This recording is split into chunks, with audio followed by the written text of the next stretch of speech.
This week, we're checking in with Metro Councilman Jeff Hudson. You can take a look here at the district he represents. It is District 23, that's parts of South Jefferson County, including Highview. So we thank you for joining us again here at 4. Thank you for having me back. We would like to start with the budget. We know you play a role here, and it's a complicated process. About halfway through, kind of fill us in on where you guys are at right now and what work still needs to be done. Yeah, so each department is coming before council to present their side of their portion of the budget, and it provides an opportunity for anyone on council, but specifically the Budget and Appropriations Committee members, to ask questions and get answers directly from the department heads.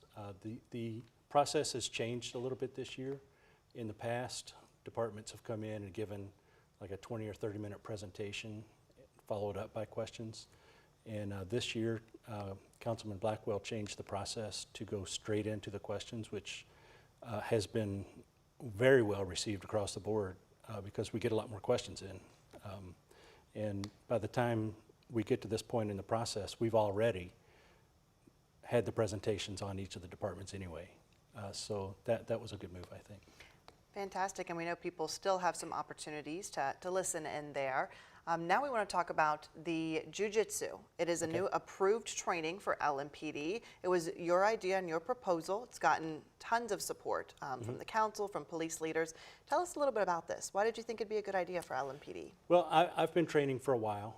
I've been training with LMPD officers and other departments.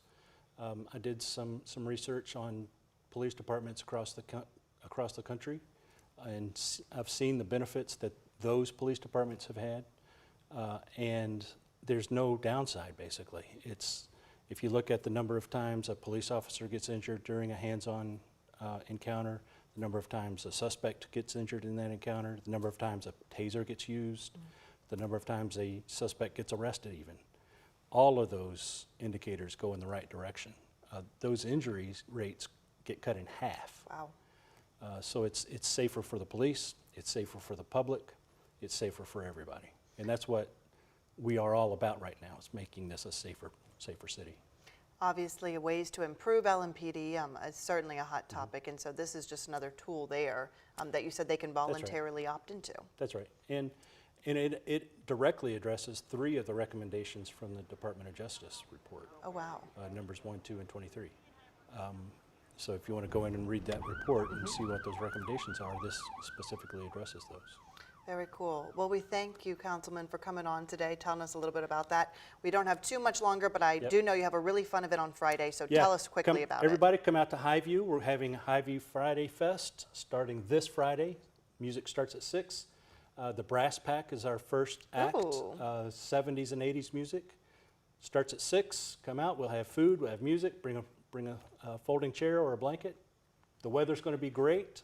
Alden has secured some great weather for you. All right. Thank you so much, Councilman.